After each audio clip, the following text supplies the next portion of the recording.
Hello and welcome to the Kuyumungi Institute, our Q&A conversation for exploration series. I'm Paul Revere, the Executive Director and President of the Institute, along with my wife, Laura Lee, the Director of Research, Education, and Outreach. And on behalf of our Board of Directors, our advisors, our volunteers, and supporting members, we want to thank you for joining us today. The Kuyumungi Institute, it's an independent, nonprofit research organization committed to researching consciousness and the human experience following the footsteps of our founder, anthropologist Dr. Felicitas Goodman. And our focus is reflected in three main areas: experience, education, and exploration. We respect the path of academic balance, the creative pursuit of science, while advancing, conserving, and restoring a direct experience of that deeply human connection to all of life.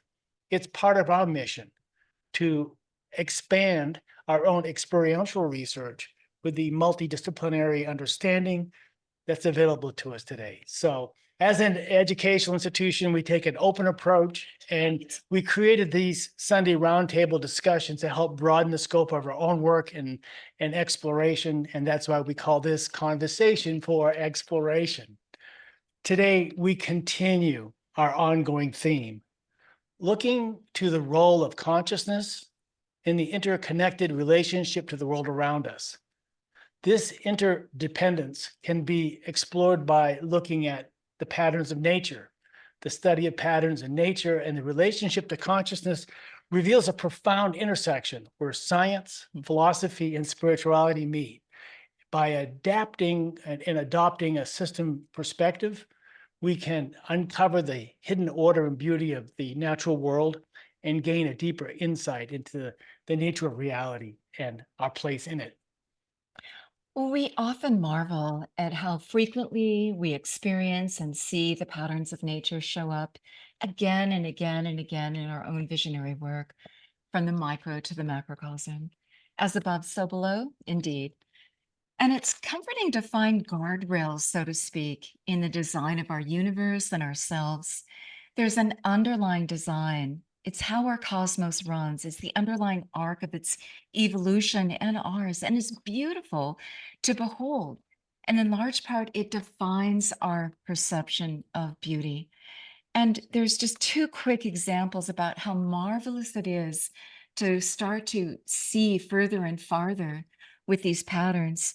One example that I was given early on was take the full moon. If you were a life form that had a shorter lifespan than 30 days and you saw the full moon, you would say, well, that is an anomaly. Why suddenly is the night sky growing so bright? What is that? It's a pattern. We see it as a pattern because we live long enough to see it again and again and again. But similarly, think about these patterns that are so huge, they take up the cosmos.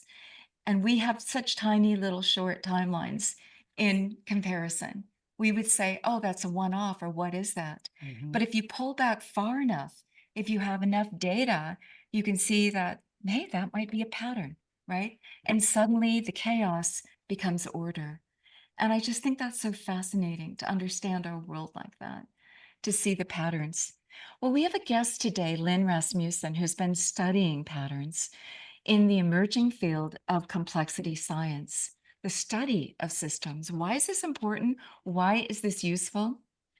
She says, successful systems have evolved using flows of information and energy through networks of interactions, all organizing, syncing, and emerging. Everything from an atom to a cell to the universe is made up of the same patterns. Understand how these patterns organize nature systems, and we can better and more creatively organize our own thinking and reasoning and the systems in which we live and adhere. And I'll give you one example that may hit home. She's in the process of completing her new book. She titled it Seeing, a Field Guide. I love that. A field guide to the patterns and processes of nature, culture, and consciousness. That's her second book. Her first has this equally, and for very different reasons, intriguing title, Men Are Easy. And we're going to tie those two together in the course of our conversation with Lynn today. She says that She says that it helps to us to understand our relations, understand systems, the universe relating to its parts. Yeah. It helps us understand our relations to our various parts and to one another and to the world around us. I'll add to the world within us. Let's welcome Lynn Rassmussen. She's in Maui where it's like 6 a.m. right now. Thanks for being up so early and joining us today, Lynn. Good to have you here. Good morning, aloha. I also have to thank Tyler Volk, who was here with us talking about cosmogenesis and his own take on the patterns of nature, because that's how we met you. So thank you, Tyler, and welcome back.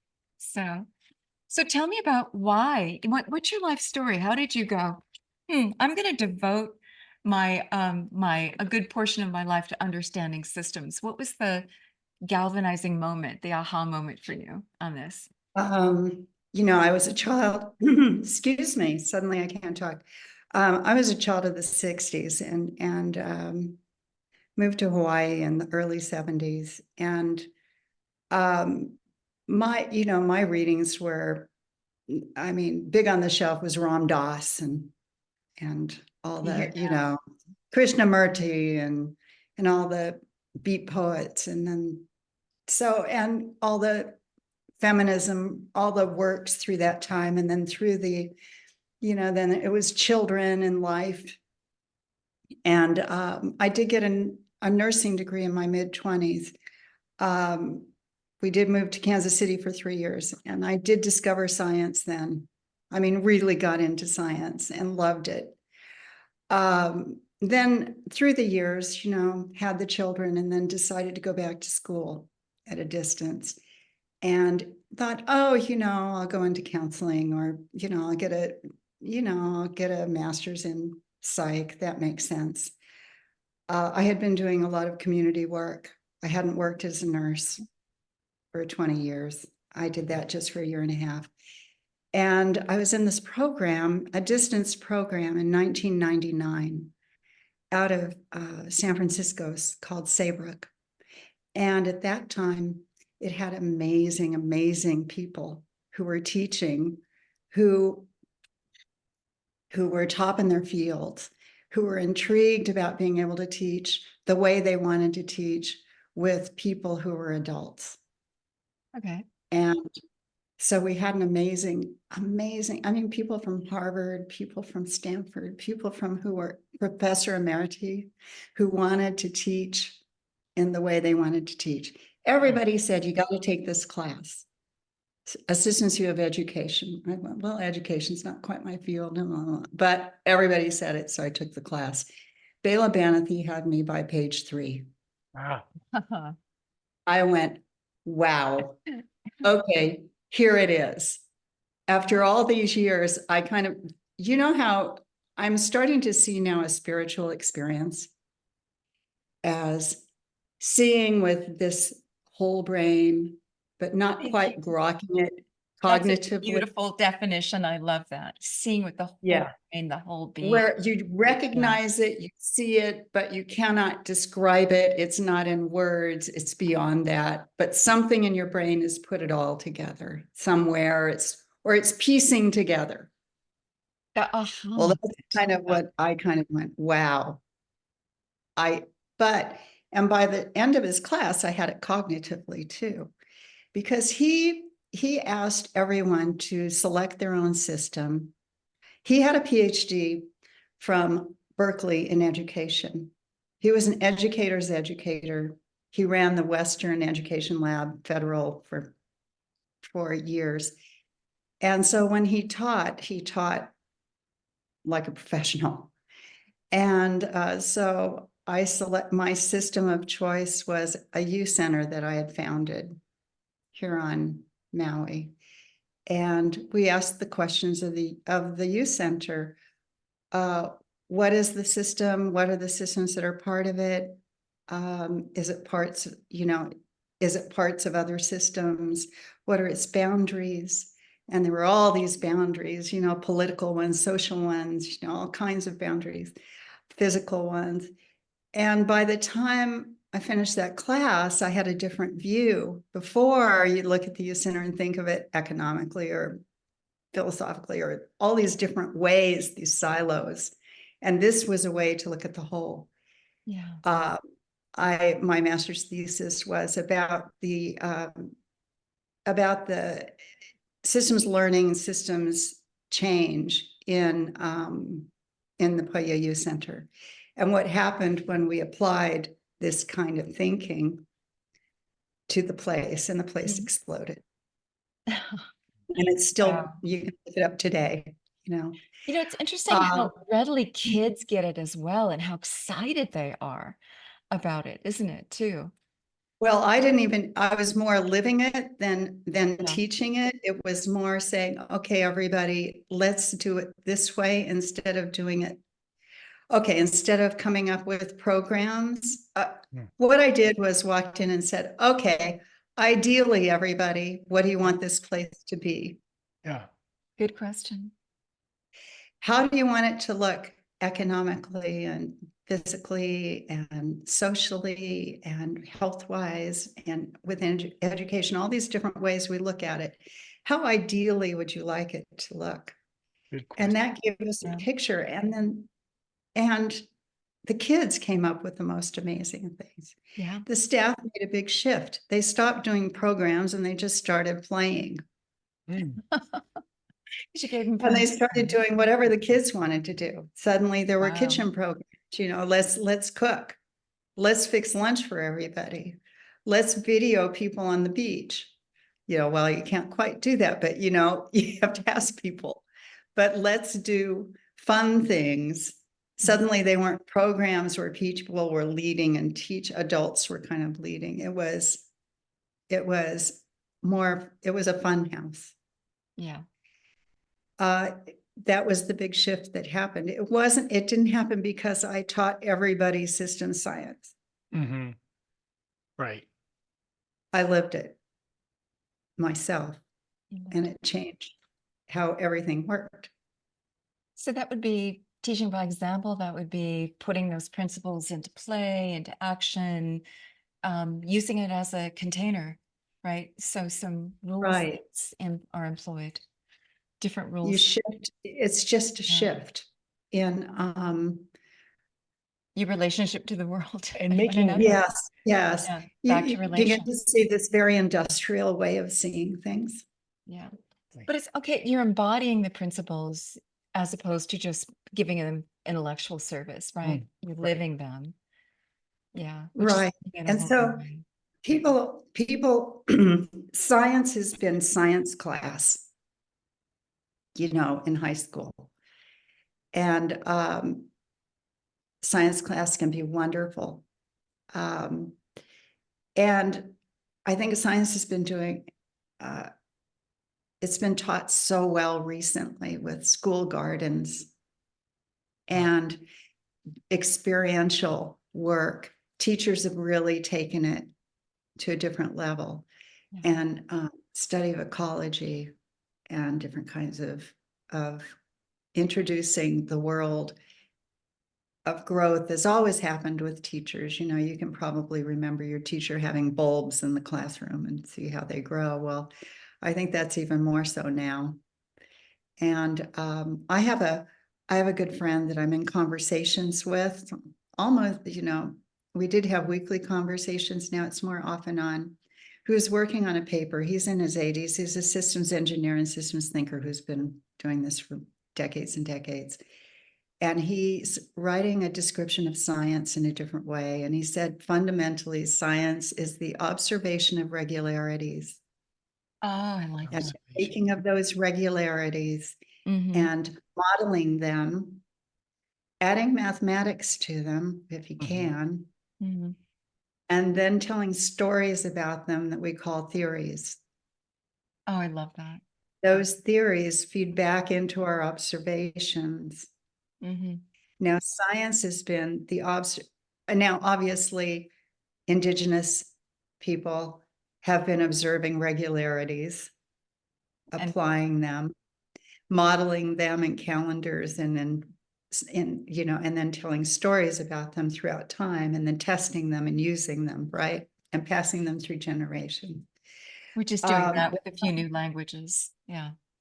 Yeah, so what science does now is it models them Mhm. into the regularities, but science doesn't fix them in stories to be passed on necessarily. What they do is realize those stories are temporary, that everything, we're learning more every time and adding to it, that the theory is going to be changing.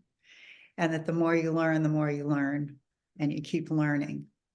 And it's still Um, important, though, not to silo everything, but to pull back and see the big picture as well, right? the interesting thing about system science is that it's observing not just particular things, Mhm. particular types of things, But but across it's the board. observing patterns in all things. Yeah. Yeah. And that's a big shift. And to Um, see the universals, isn't it? To see what we have in common. I mean, that's exciting. yes. I just find so much comfort in that and just so much beauty in that. To see the universe talking to you on whatever level, whatever spectrum, to see yourself reflected in that. It's just magnificent to behold. Yeah. Well, the industrial worldview divides us. It doesn't bring us together. It divides the world into parts and observes parts. And that we've learned so much, and it's fabulous. It's fabulous, but a systems view is unifying It's not and complete until you brings put it us all back together together. instead of separates us. Yeah. And there are so many examples of how that happens. But let me describe what system science is in simple Yeah. terms. Instead of looking at a specific system and asking the specific questions, like in biology, astronomy, or geology, about a particular kind of system, you ask the same questions of every system, of a human being, of a city, of a cell. It doesn't matter. You ask, is it a network? Is it made up of networks? Is it part of networks? What are the nodes? What are the links? Networks have a function. They distribute material, energy, matter, right? How does that happen in that system? What are the boundaries of the system? Are they open or closed? What kinds of boundaries are there? If it's a network, maybe the boundaries are just a density of interaction within, and it doesn't have an official boundary. Maybe it's skin, maybe it's a fence, maybe it's the edge of the solar system, the boundary of the solar system, which is an energetic thing, which, And what are the portals through the membranes between them? And yeah. exactly. And then what are the openings? What are the gates? What are the different, they could be called different things, the pores in the boundaries. Then you start asking, and boundaries are a huge issue. My friend and colleague at Maui Institute, we're working on a post right now on boundaries for our Substack.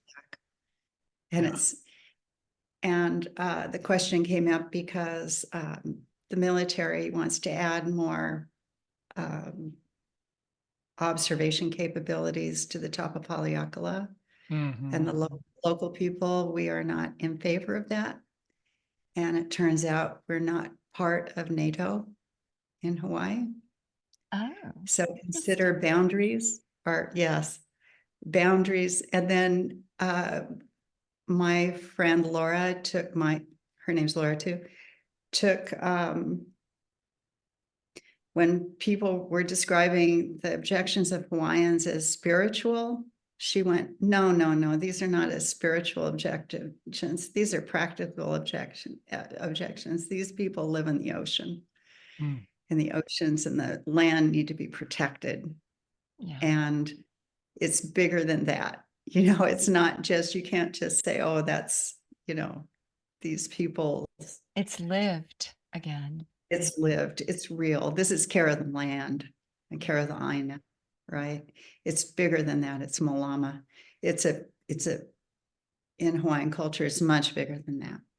And so we're talking about boundaries in a different kind of way, right? In a more general way. And then all the various boundaries that everybody's drawing. And she was inspired. There was she read, and I can't remember where she read it, that I think one of the major leaders of one of the Pacific Islands was speaking in Honolulu and said, people see us as just these little islands. No, we're the keepers of the Pacific Ocean. Oh, mm-hmm. The stakeholders, You know? Yeah. the land, Exactly. And the Exactly. homeland, yeah. Mm-hmm. So it's not, our boundaries are not these little islands. Mm-hmm. Mm-hmm. Yeah, so we've been tripping out on boundaries this week. But that's the, when you begin thinking like this, you begin seeing these patterns, and any child knows these patterns. You can teach. Feedback loops are notoriously tricky, right? But a child running quickly down a hill Okay. either crashes and burns or slows down. And that's a reinforcing feedback loop, faster and faster and faster, and then a balancing feedback loop. So it's pretty, it's everywhere. We've seen it. The fun thing about this work is that 20 years ago, when I first, almost 25 years ago, when I first ran into it, nobody knew what I was talking about. I was so excited, but it wasn't a dinner party conversation. Okay. Nobody knew what in the world I was talking about. I could have been talking from, speaking Martian, and I wasn't that good at expressing it. But nobody knew what I was talking about. A network was a group of TV stations, right. Yeah, Okay. Now everybody's networking. Mm-hmm. We all have these experiences with social media, with technology. Now it's kind of like finally somebody's saying this stuff, Now Expanding a vocabulary is relationship in front of the New York Times. It's in the lexicon. We're all interconnected. Everybody takes it for granted. This science is before, Len Troncalli, who defined the science in the way that after I discovered Bela Banathi took me in 1999 to a meeting of the International Society of the Systems Sciences. And in those days, it was held every other year in Carmel. And there I met Len Troncalli. And Len Troncalli had known all in 1968, he discovered the Society for General Systems Research. After World War II, a bunch of people ahead of their fields, it turns out during World War II, it actually happened. Margaret Mead and Gregory Bateson were married to each other. Started these conferences because they had a friend, Joseph Macy, who was financing them, a rich person who wasn't part of the Macy department store, but another Macy family. And they funded these conferences. And it turns out that the first conferences, and I didn't know this until a recent book came out, were on alternative experiences, psychedelic experiences. Oh, I didn't know. interesting. Which is also, because they were doing testing during World War II. Gregory Bateson was involved with that for truth serums, and different kinds of things were going on. These were early weaponized. Users of psychedelics. Margaret Mead back in the 30s and 40s. She was out there with all the indigenous cultures. So Exactly. And then they started asking big questions, and then meanwhile, Claude Shannon was inventing information theory. He wrote a famous paper. Norbert Wiener had come out with cybernetics, feedback loops in everything, in life and everything. Yep. My mom read that book when she was golfing. Psycho-cybernetics to help her. Yes, it was very fashionable, very fashionable. And then that hit the world. And then that was going through the intellectual cycles, it was very fashionable. And then through the years, we started to see things like Ilya Prigogine won a Nobel Prize in 1970, 76, I think, or 77 for nonlinear thermodynamics. Thermodynamics that we learned in high school was Okay.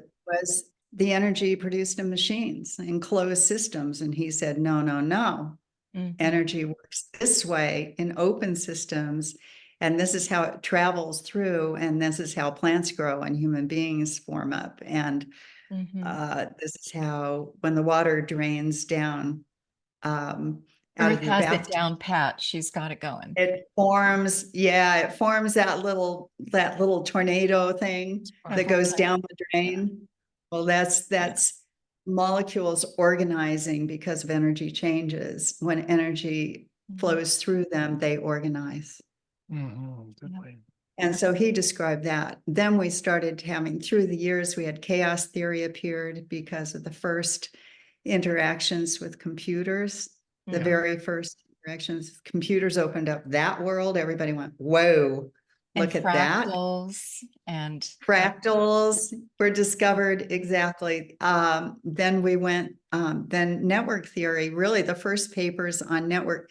There's always been graph theory and networks were described, webs were described mathematically, but it wasn't until 1996, 1998, until when we had our first network theory papers.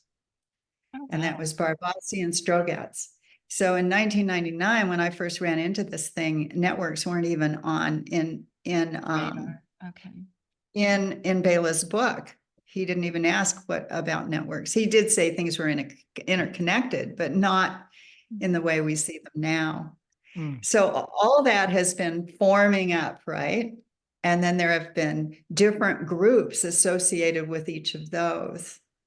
And then the International Society of System Science, they had these yearly conversations.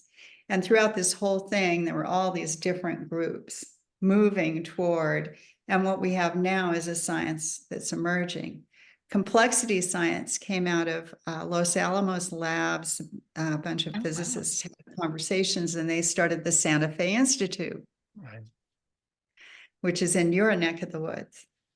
And they branded their system science as complexity science. And they were amazed that things could just organize themselves without central control and emerge to new wholes. And the typical, of course, a biologist goes, yeah, but the physicists were like, wow. And how do you think little molecules wrap themselves to be proteins to work the body, right? They're using that whole, I mean, life's got it down. Yeah. Exactly. Birds, when they murmur, right? You know, when they fly, the typical example is that each bird is feeding off of each other bird's energy and information to save energy together. There's economic savings of energy and information, and together they organize.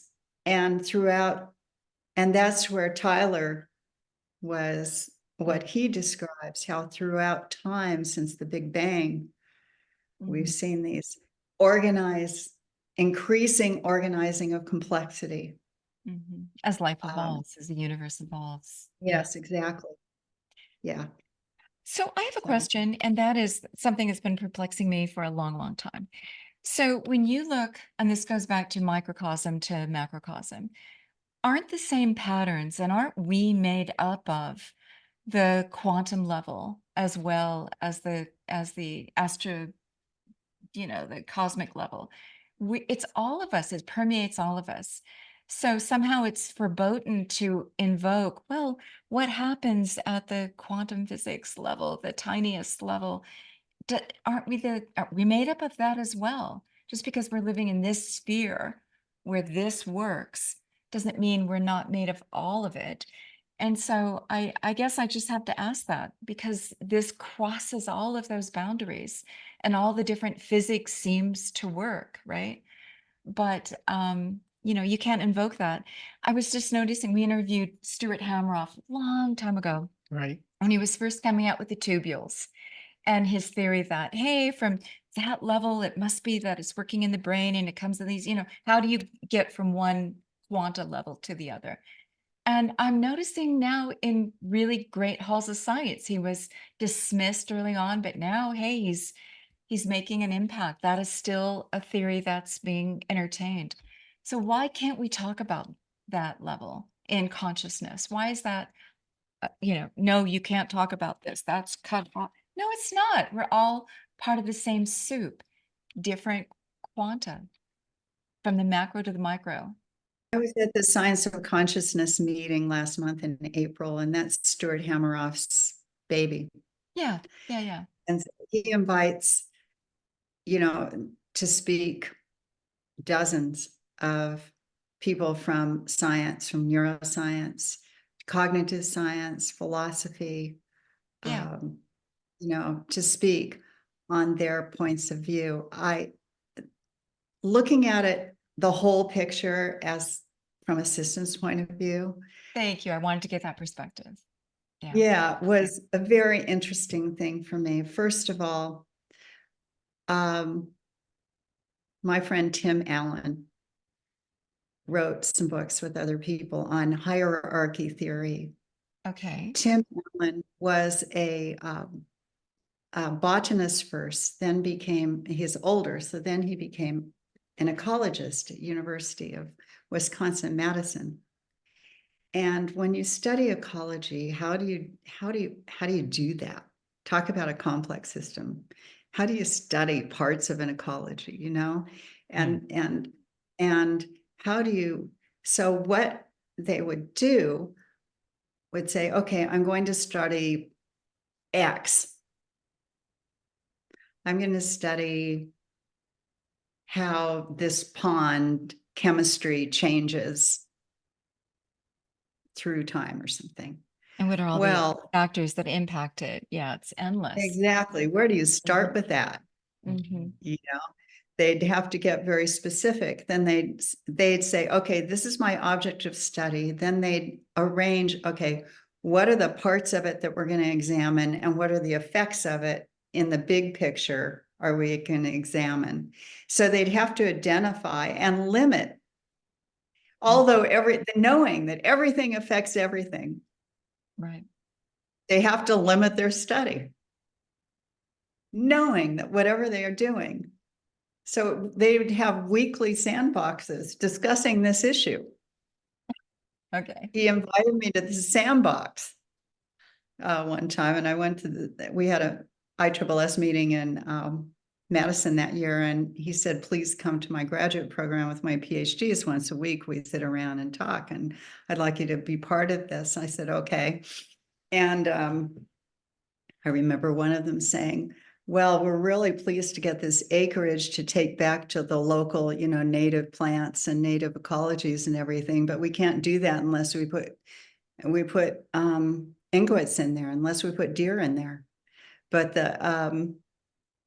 then we have to maintain the deer properly so they don't overpopulate because they're enclosed in a fence. And then that can't work. So they were talking about that, but how can we have the native plants if we don't have the animals? Right. And that was but the funders certainly didn't want a bunch of deer in there that we were culling, and we're not sure we want to cull deer. It was hilarious. Uh-huh. But what Tim used to say about hierarchies is, and it's in hierarchy theory, when you observe one level, the lower levels, the levels that are parts of it, are explanatory for that level, but they don't describe that level. Uh-huh. Each level is emergent to the next level. I can say I have cells, and I can describe, I can look at, the veins running through my arms, my muscles and all that stuff, but that doesn't describe the whole of me. Right. That describes my muscles, my veins, my stuff, and all those things emerge to me at the level of my experience. So when I'm looking at the brain, I can look at how the parts of the brain affect my whole being. I can look at how the neural populations operate. I can look at neurons and how they operate.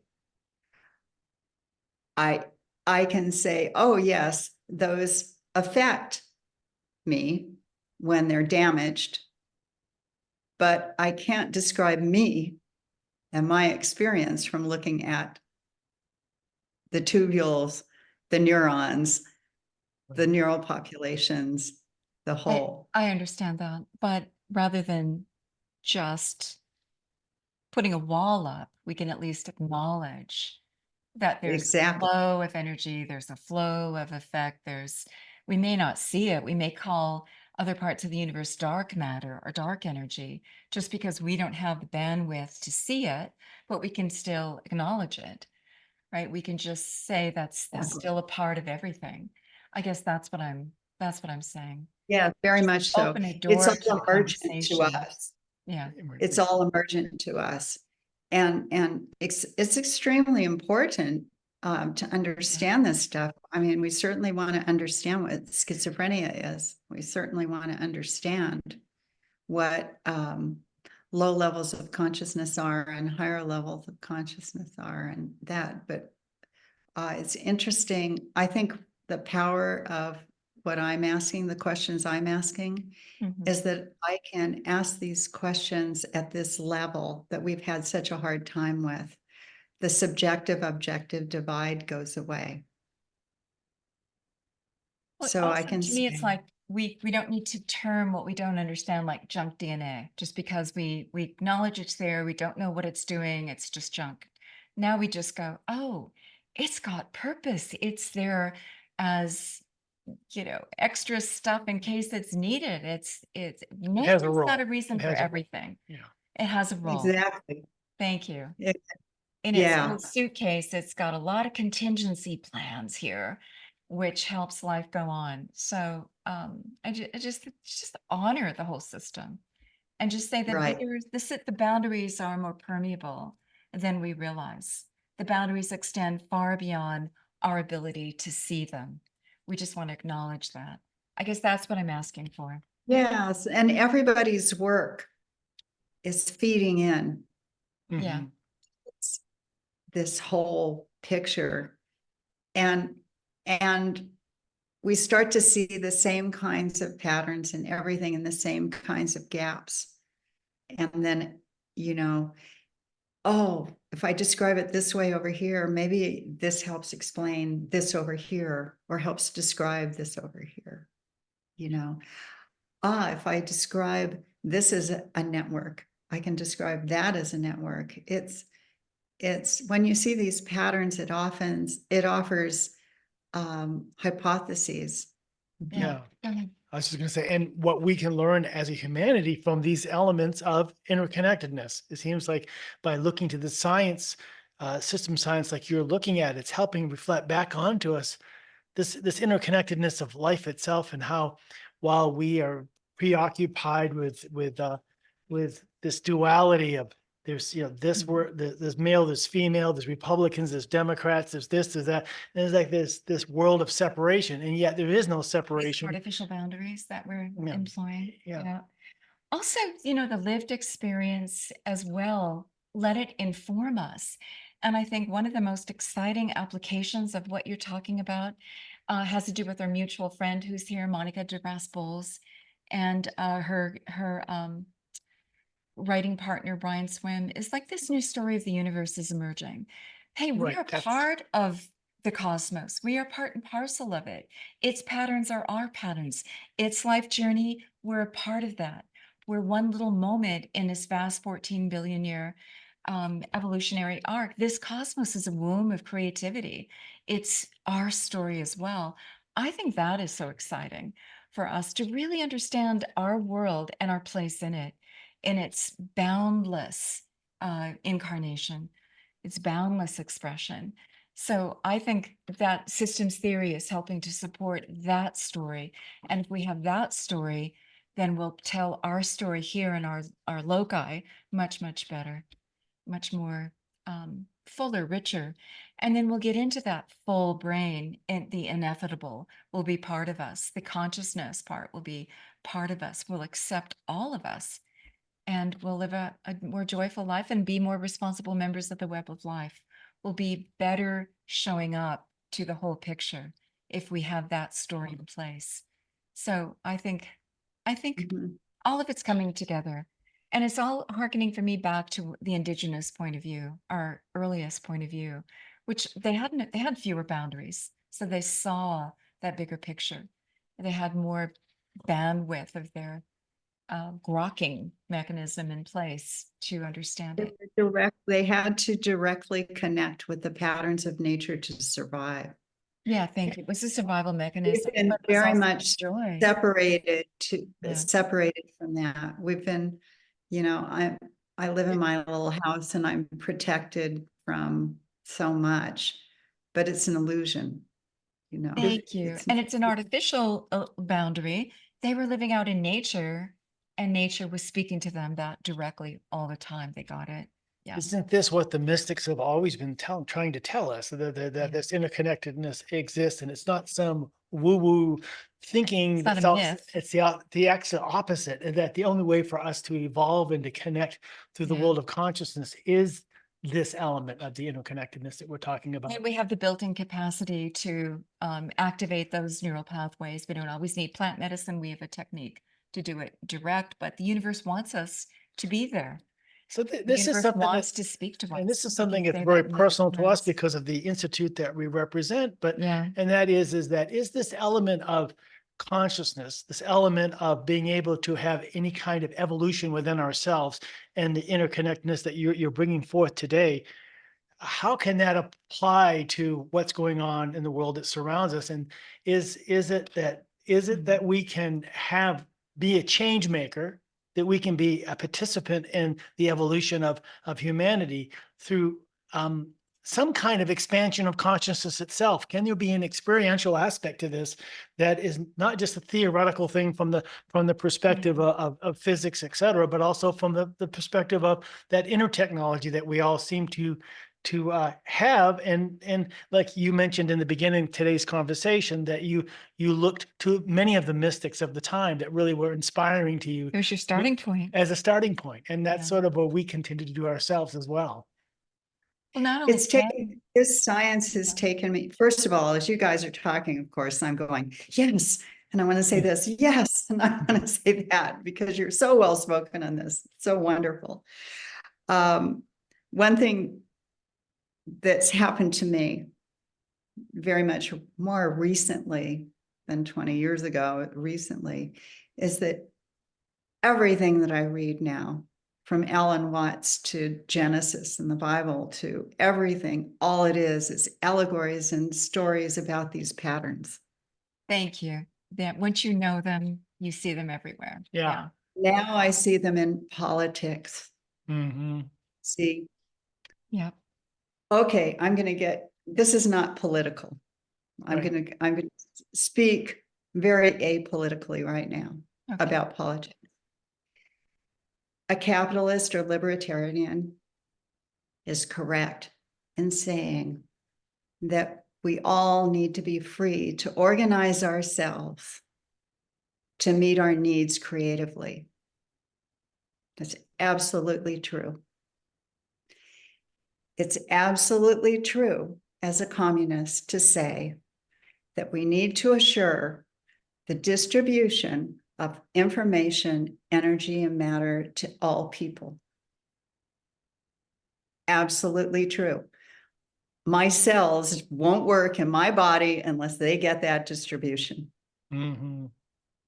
For the whole to work, that's true. How do we, instead of dividing ourselves, Right. put these together? And what Bela Banathy said to me way back in 1999 was, he said, we're moving as a human race we're making a bigger transition than it was made from hunter-gathering to farming right now. And that's a transition from kind of traditional random forming of systems, human systems, to consciously designing human systems. And is that It's what we're happening able to do more now with all of already. our wisdom? Yeah. People are they're deciding, hey, this is how I want to do my marriage now. Mhm. I'm going to do it this way. It's Or been do I need difficult. one? Yeah. It's been difficult for people. There's more and more consciousness about how do I want to form my organization? Are there other ways to do it? How money systems, right? Bitcoin. You know, I have a friend and colleague, Shanghai Thornton, and he was early on as a teenager into Bitcoin, and Mhm. he made some money doing it, but then it turned, and he was so idealistic, and then it turned into something else altogether. And he said, wait a minute, this was supposed to fix the world.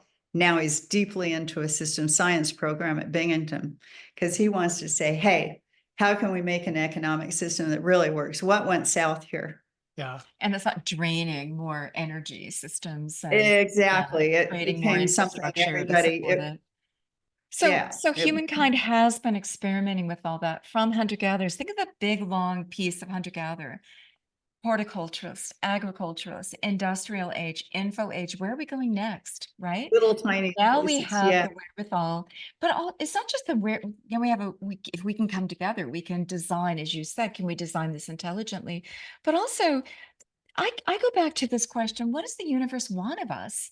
If the universe is really um, evolving and we're along for the ride, then how do we work with nature, not against her? How do we work with that evolutionary force that's, as Tyler was saying, from one system to the next, complexity grows? How do we go along? How do we put the wind in our sails to get across the ocean as opposed to battle the waves, right? How do we ask the universe, what do you want of us? And how do we open up to its emergence in our own best interest and the whole? Good. Right? How do we do that? And that just seems to be a question of consciousness. That goes back to your earliest success story, which is when you asked that organization, what do you want to be? Right? What do you want to be? How do we ask that and how do we come together? How do we draw that in and let it inform us and delight us and energize us and push us along? How do we ride the crest of the waves rather than be pummeled under it? Right? I think the good news is this. I think it was 2007. I can't remember the date. Paul Hawken, the environmentalist, Yeah. a businessman who became environmentalist, was going around the world speaking um, about, organic and localized food production and all those It's a practices. thing. And Right? Yeah. and after every time he spoke, people would come up to him all excited about all the work they were doing. And they'd say, hey, this is what we're doing. This is what we're doing. This is all over the world. And he went back to his office and he said to his staff, hey, figure out the stats on this. How many people? I think there are thousands and thousands and thousands of people in the world doing this. And they discovered it was millions of people. Wow. And he wrote the book, Blessed Unrest. And he said, this is the largest social movement that has That's ever hidden, happened in hidden to plain humanity. sight. Hidden in plain sight. Exactly. Largest social movement in humanity. Wow. Consider yourselves part of it. It doesn't have to be necessarily you're planting, all your own food, but you're getting back to, say, the rhythms of life, the understanding of yourself and your consciousness as part of this. It's emerging, isn't it? It's emerging Yes, exactly. on its own. Yeah. We're in a race. Not from the intellect. How fast are we going to do it? Are we going to wipe ourselves out or are we going to get it together? But we it's do it nature saying, hey, individually. if you don't, hey, I put a lot of other species into the extinction mode. Exactly. Like, yeah, you're on the line here. Everything humans. out there is a nature's experiment. And just organizing up and lots of things are gone thanks to us. We could very well go the way of the Next on the list. dinosaurs. Yeah. Isn't Wow. it interesting though? It's sort of like that research done by Paul Ray talking about the cultural creatives and how it was this huge section, the majority of population, and yet there wasn't there wasn't a They weren't talking to recognition. one another. They weren't talking to necessarily. one another. It was all independent people all saying. And so it Yeah. reminds me of this research that you just spoke of, is that this huge part of the community, and they feel like they were talking to thousands of people, all of a sudden it's this significant part of the population that's participating. But isn't that the job of the media? And that's one reason No. I had to leave the media. It wasn't doing its job. It wasn't having the right conversations that would actually serve us, Yeah. right? We had to go independent to have those conversations. We still do, of course. Yeah. Yeah. But I mean, these are the conversations we should have. We should be forming what do we want the world to look like? And how do we get there? And what is each of our contributions? And how do we connect on that level? Mm. You That's can't expect people who are deeply immersed in, first of all, you can't expect systems that exist that are invested in the current yeah. Thank you. system to solve our problems. We can't expect gas and oil companies to change the energy systems. Right. We can't. Now, I find that newspaper writing is just evolving like crazy. The words used. Mhm. When COVID passed through the world, how did that get described? And the words that were used. We're seeing things so globally now, and the feedback loops that happened, and it grew and it grew and it grew, and then the boundaries that were made, and then how political boundaries didn't matter anymore. I mean, it was everything just travels, and people just got a real sense of how nature works, Mhm. Yeah. how systems work. And it's being applied all over the place, and the words are being used everywhere. Now we're seeing the effects of industrial thinking, of making of ourselves being separate and special, and protecting ourselves from nature when we are nature. Thank you. I mean, we try to block ourselves off, and we try to, build these walls and keep nature out and control our yards and all that. And Poisoning us And- in the process, sorry, isolating us in the process. So not working. it's hard to be healthy though in a world out of kilter. So can we find our own balance? Can we do what ancient societies focused on so much? Let's right our relations with ourself, our community, our universe, It's and then fundamental. find our true place in it, right? Isn't that the mission today? Can we put the rest Yeah. of the world back in balance? Because we cannot be healthy without that, right? We're one family, one boat. Go ahead.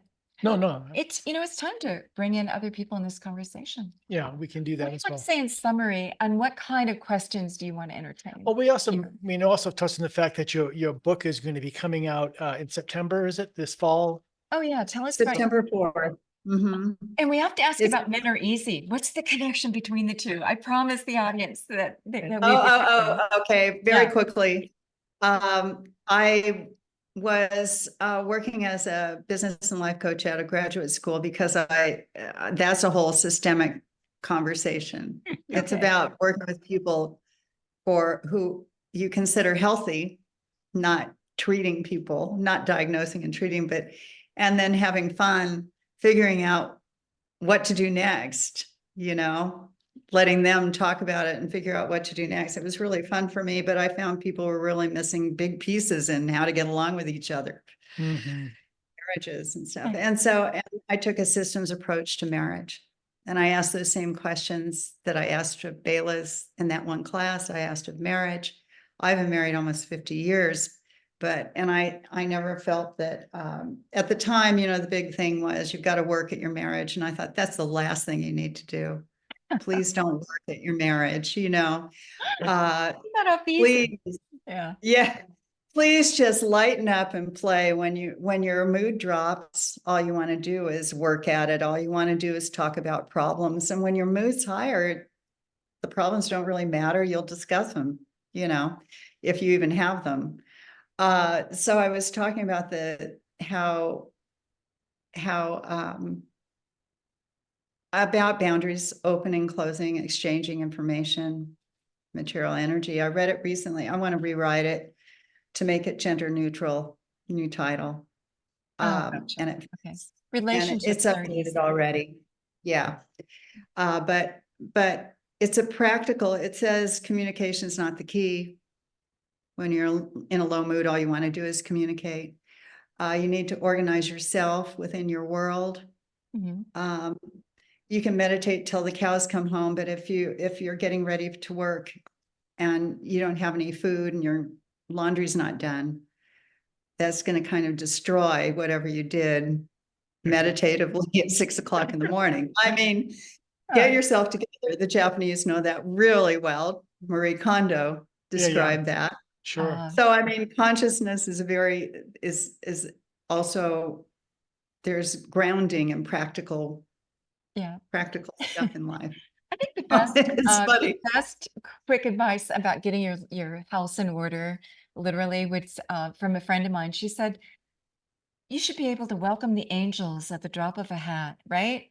So order your house so that the divine can come in. I'm like, Oh, that's beautiful. yeah, I get Oh, that. I like that. Aren't you isn't it all sacred space, right? Isn't it all? That's a huge So, undertaking of it. Yes. yeah, it's a goal. No. Yeah, Not that I do it all the time, but it's a goal. But I know. I appreciate that. So apply, see Yeah. that. Okay, so when we ask the question, why is this important? Why is this useful? Why is this worthy of consideration? It's because it can help all of our life to understand the flow of energy, the patterns that we recognize again and again. I just want to say something about our work. So we have patterns that show up all the time Mhm. in a visionary sense or an experiential sense. And we can relate those even to the patterns that you see in cave art, the abstract geometric patterns you see throughout indigenous art, Neolithic art, Ice Age art. And you can see them in toptic, like they seem to be artifacts of the brain. Yeah. And so when you look within, you even see those patterns. I've often wanted that's why I was intrigued with Tyler and his patterns. He did a beautiful summary of Oh, those yeah. patterns, and boy, can we relate. But these patterns of the universe that show up again and again, there's something so reassuring that somebody's home, that somebody's got the design in place, that there's some force larger than our small selves of which we're a part. Right. To feel that community, to feel that acceptance, to feel that I'm a piece of that whole, that's magnificent. That's when you begin to understand, hey, everything is sacred. Everything is of a part much larger, holistic, eternal, Mhm. ongoing, majestic. And I'm just a piece of that. I'll take that. I'll take that. As opposed to I'm a random piece of fluff drifting in a chaotic universe. Which picture do you want to adhere to? Right. But all you have to do is look at the evidence and it's right there within and it bubbles up. Can I trust that? Yeah, I can trust that larger picture. It's no, It knows a it's bit no more than me. accident. Yeah. It's no accident that in 2009, I think it was, 2 books were published by large publishers by systems science guys called At Home in the Universe. I'm Stuart gonna look at that Kaufman and one. I think Miller. Yeah, no accident that's those titles came Yeah. out. Interesting, huh? Yeah, but we got Because to speak yesterday and be part of a online conference, the Mago Academy conference. And here's women from all over coming together speaking about the goddess. And what a battle it's been for academia. Maria Gimbutas was put down for her beautiful work decoding the Neolithic of old Europe and its patterns. And now she's in a revival. I'm like, yeah, about time. Our own founder, Elizabeth Good, not understood in her day and widely accepted. But I guess my message of hope to them was it's bubbling up. It's right there. And if Mhm. we can have a community all over the world of people who aren't studying this, they're not studying mythology, archaeology, patterns, systems, God. They're not studying any of it. They're just living their lives.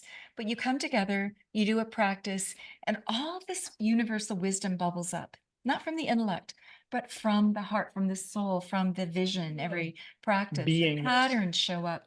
The embrace of goddess shows up. The oxytocin flows, right? Then you know how universal this is. So I think that was my message of hope. This is universal. It's bubbling up. It's our baseline. Yeah. It is like our foundation.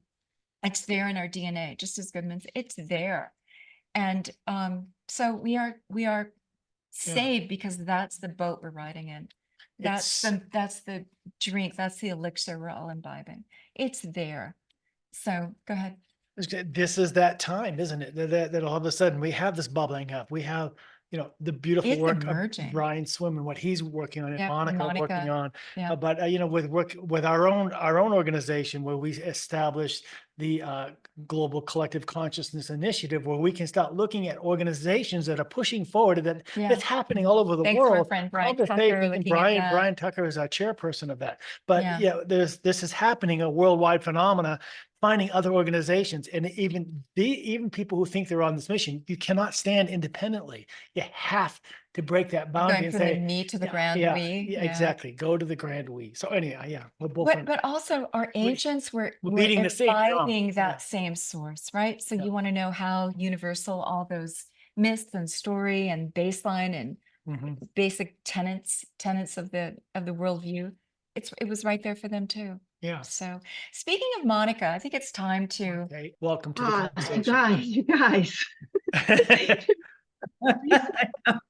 here. And then there's, I think I might have some, I just so appreciate your points of view and the way even the way you're describing it, Lynn, you're bringing it into, the relationality of our everyday living, which is where the world is actually advancing. It's where that blessed unrest that Paul Hawkins talks about is actually felt. And Paul, you just said we can't do it by ourselves. We can only do it with the collective.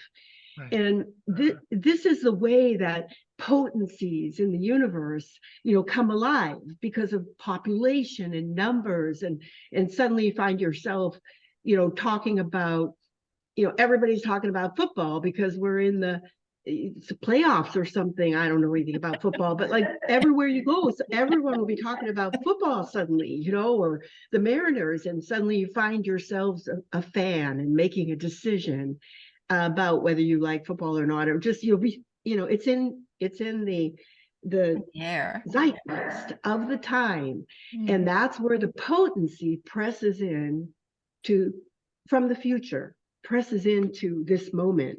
You started off talking about Laura, I think you said it, as above, so below. And maybe this is where we're feeling, the universal. But I would like to suggest that it really isn't so much as above, so below. We've had this discussion, Monica.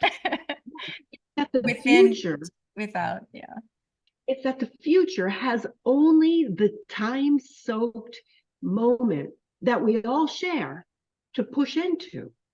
The future, it's only this moment that the future is pulling us, and we all share that because this moment rests on the development and the commitments of the past.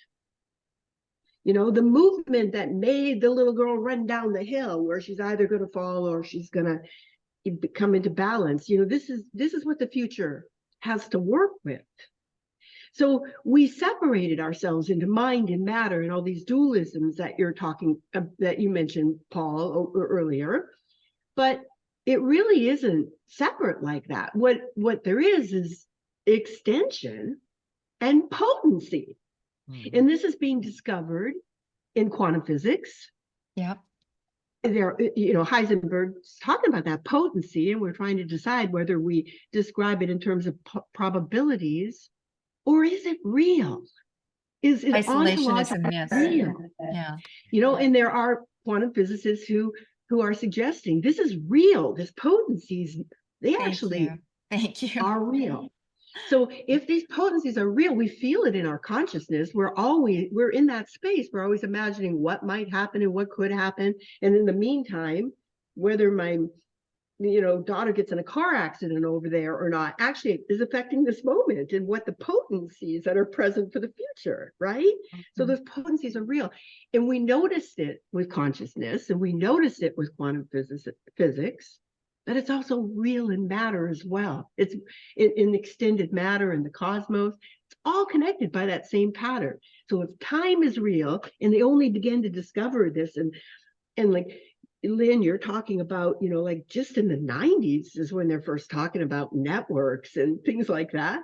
Well, all of quantum physics, all of relativity, all of network theory network theory, oh, that's new. But all of that stuff before 1964 was in place before we knew the universe was developing in time. Right. Like We really didn't invent developing. it. We just recognized it. Yeah. Yeah, we just discovered that. It's like, what? Yeah. So, when we have and you also talked, one more thing, we also talked a lot, you kept saying experiential. What are we experiencing? Our experiential structure is evolving as well. And we have this structure that is a theoretic mind where we think we're looking at things that are separate from us. But we too are evolving. And we're beginning to understand that what's real is our relationships here and now. And this is on the verge of a major transformation, I believe. This is our sandbox.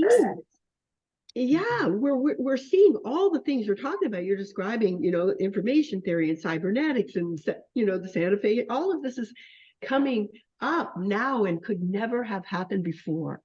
And so there's a reason to have hope that the future is pressing in and pulling us, to something, and that it is a purposeful and meaningful universe. You inspire me to say this. One of the things I discuss, one of the parts, the first chapter of my book, I talk about how difficult it was to write the book in English. Because the words we have are nouns. Inadequate to the task. Yeah. But what I'm describing are processes. They aren't fixed things. And I use the example of Alan Watts in The Way of Zen. In his first chapter, he describes how difficult it was to translate the teachings from the Eastern Chinese to English because they used words as processes. They saw things as processes, and we see things as fixed nouns from our industrial view. Right. And it's in the language, but that language is changing. I tripped out on information. Information is the hottest thing out there right now for discussion, by the way. Yeah, we're in the information age. Yeah. Yeah, but what is information is a really tricky thing. And I spent months on it, and I consulted with not just the books, but I called people up and, said, and became parts of conversations and said, hey, how do I write about this? Because I could not ignore it. And I didn't call it a thing. I called it a system process. It's actually the process, and it's not defined like this anywhere else. And I ended up doing it in my book, because in a book, you're God of the book. You have to make decisions about what this world is. And but I fed it back to people, and they said yes. People who are in the field. Give us a good summary of what information is. So I said, what information is the process of forming within from the input from outside. We're actually being informed. Got it. From the outside. That's what information is. Once you're informed, you have knowledge, which is the structure of knowledge inside that's constantly being informed. And it shapes you. Yeah. You can see your brain now, and this is really, Monica, this feeds a little bit into what you were saying. You begin to see your brain then as functioning as a giant prediction. What reality is a prediction. Your brain is forming reality right now and is getting informed and reforming that reality. that prediction. And I'm predicting that I'm sitting in this room talking to you right now. That's a prediction that's being updated continually, right? So you see it as that we're anticipating things and then testing to see if they're right or not. Oh, And it's so matrixy. Yeah.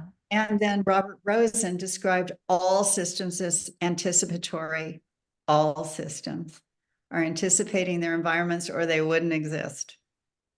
They can't exist. Okay, Which I just want to is- say that my understanding of how the eye sees is that we just see a very narrow little bit clearly. And all of this in our peripheral vision, the brain is projecting based on what it just saw. So really, indeed, we are living in a bit of a matrix. The mind's projecting this part here and filling in the blanks. We just see a very narrow bandwidth. So yeah, so nature has learned to work with that process. This is kind of how we're formed and how we function to a large degree. And if we could see, There we're was- not seeing atoms buzzing around.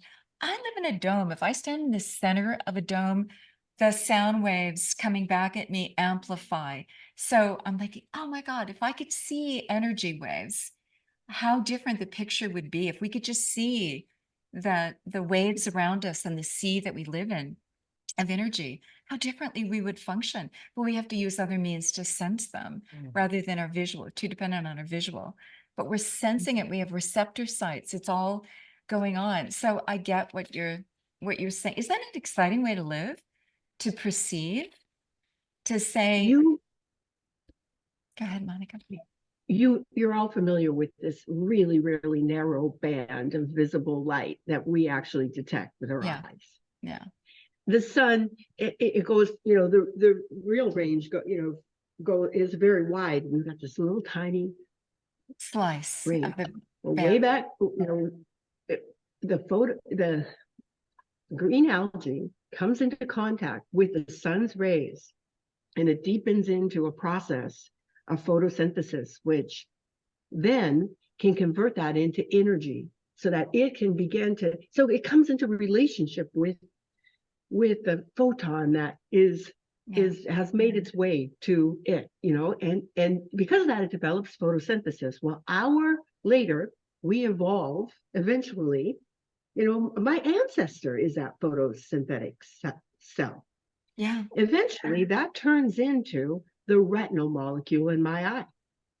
Oh, wow. The retinal molecule comes from that invented process by Amoebas way back when, yeah. right? That's And our so I'm ancestor. in that narrow band, but all of the sun's energy is still shining upon me. And I get this little teeny narrow band, but the rest of it is all real. So I only say this because this is the only place that the future presses in. All that holds steady. The fact that I'm only in this narrow range, it's still there, but what's real is my relationship with it. I have a certain way of relating where I have the potency to relate in a certain way. And this ties into what you were saying, Lynn. Do you see that? Yeah, it's that potency, that potential, that anticipatory, that predicting, that whole, okay, I can see all these, it keeps coming up and I just have to bring it up. There was a really good, really interesting, and I haven't written the post yet. It's sitting there in my notes. Okay. Article out of, I think, Nature or Science on, and it made CNN a few weeks ago. There was a there was a piece of brain tissue the size of a grain of rice given to a Harvard group. It was harvested out of somebody's brain during a surgery. And they started looking at it to see what it consisted of. And they had to go to Google to request more bandwidth. Oh my for gosh, there was that much the data, data. that much info in it, that much. That much data. Hmm. There were God. 58,000 neurons in In that grain. a That size of grain. a grain of rice. Yeah, and they found that, and I don't know if I should say this, I think they said 500 synapses per the dendrites. The numbers were way higher than they thought. Wow. Oh, The my numbers of connections, the data they got from that one little thing, they can't put into their own system. Hmm. They need help. wow. So That's it's like, 14 billion years of evolution that created this marvelous machine that we get to inhabit. Here, have an Earth suit for your sojourn on Earth. Look at its capacity. We have no clue, do we? So yeah, oh, I have a little piece in my book about comparing where a neuroscientist and a astrophysicist compared the network systems of the brain compared to the universe. And they compared the number of neurons to the number of galaxies and showed how the patterns were the same. We have the same neuron structure, the same density, the mhm. same in our brains as the universe has. And you see those pictures of the universe and the deep network, the deep sky, and it looks like the inside of a cell, right? The little They have organs. slices of the Gosh. brain tissue and compared to the slices of the universe, and they're going, look. The same galaxy patterns, the same, yeah. Oh my gosh. It's I pretty also crazy. read where a tiny little fern, obscure little fern, has more DNA codes than we do by an order of 5,000. Did you read that one? Like, oh, really? Yeah, there's a wonderful new book out, and I've only read the very beginning of it because I'm waiting for it to come, to my local bookstore. I'm actually buying it in hardcover. It's called, it's a plant book. Oh my gosh, I'm going bright. It's going to come to me in a minute. Light Eaters. She's interviewing an NPR all over the place. The writing is absolutely beautiful, but it's about plants. And Oh the my God, first light chapter, eaters. plant consciousness, you got to read it. So let's not It's think that we're the only intelligent beings here in the galaxy, okay? oh no, this is Or on Yeah. planet Earth. Let's just, On planet Earth, yeah. yeah, let's just honor all the rest of life and its miracles. Oh my gosh. Thank you, Monica. It's always Yeah. a delight to Yeah. hang out with you. Thank And you, Lynn. Thank Yeah. you, Paul and Laura. Rex has his hand up. Rex, let's add you to the conversation as well. Hello. Lynn, thank you very much indeed. I was very taken with what you said. There's just a couple of things I'd like to add, and some of them have just come in now, because I don't know if you realise, but an 11-year-old child will lose 80% of the neural mass in their brain in that year, and it doesn't come back. So the big question is, what happens to it? And it's only recently, in about, I think, 2020, that they discovered the heart has neural connections, but they have yet to be activated. And if you like, what is the issue that gets in the way of us achieving this higher state? And it's because the heart contains, if you like, the fourth brain. And whilst we've connected the reptilian and mammalian brain with the prefrontal lobes, so we see everything in a material context, until we connect with the heart element, it's very, very difficult for us to conceive beyond this. So, and what this struck in me, though, was that when I was 18, I lived with an Aboriginal tribe for a while, and because I wanted to learn their language. And what's interesting is they don't have very many words. But what was interesting was how my ability to communicate with them effectively developed. And I didn't even realize it, because they relate telepathically. And it is a completely different language. And I began to realize that if instead of trying to listen to them, I sensed them, I could pick up what it was they were saying, what it was they wanted to communicate with me. Now, at the time, I didn't realize this, but it was many years later, when I was in an entirely different situation. I was responsible for getting a university to agree to the consultancy I was working with to make their one of the programs that we're doing, a doctoral program. The whole thing was conducted in German, and I don't speak German fluently at all. I'm really basic. But I decided I wouldn't focus on the words, I would just be present. And 3 times during the whole day, I said, I think this is what you're discussing, and I think what you've agreed to isn't helpful. And I gave them what I thought.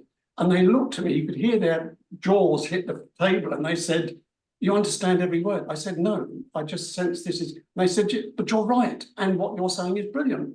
And at the end of the day, they still did not believe that I could not speak German. Well, I couldn't speak German at that level. What I would like to do is say, I read a lot. I'm not an academic, I'm not a scientist, but I read a lot. And I just, some time ago, I got the book about the life and insights of Joseph Chilton Pearce. And if you really want to go the whole spectrum of this, then I think it's a good, in a sense, it prepares you, not just for what Lynn's offered, but actually far more, because he pulls together an awful lot of things. And I've found that increasingly valuable as a context.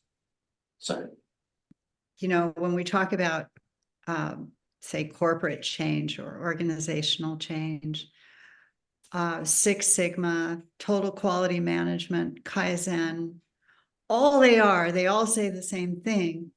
They say, let people organize themselves, free people up, ask them, how can we improve? They're in their job, doing their job every day. Trust them, listen to them. And when everybody starts listening to each other, then you see improvement all over the place, because that person on the line sees you're creating a lemon by doing this. And then if you run over and fix that, it affects everything. just quickly, Lynn, it's one of the hospitals. It began with a brief conversation with a cleaner that I had. So huge hospital, the cleaner, and he was really upset and miserable. So I said, what's the problem?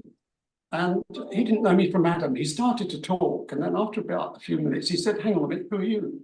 I said, I'm the chief executive. And he went white, and I said, no, I really want to hear what you have to say. So we met in the coffee break, but all the cleaners did. There was a long conversation where they said all of their things. And at the end of it, I said, okay, stop. I will change something, but not in the way you expect. And they obviously didn't believe me. So I said, has anyone told you why you're the most important people in the hospital? And they looked as if I sort of said something. No, what do you mean? And I said, well, how often do doctors spend with patients? They're so busy, so important, they don't spend very long.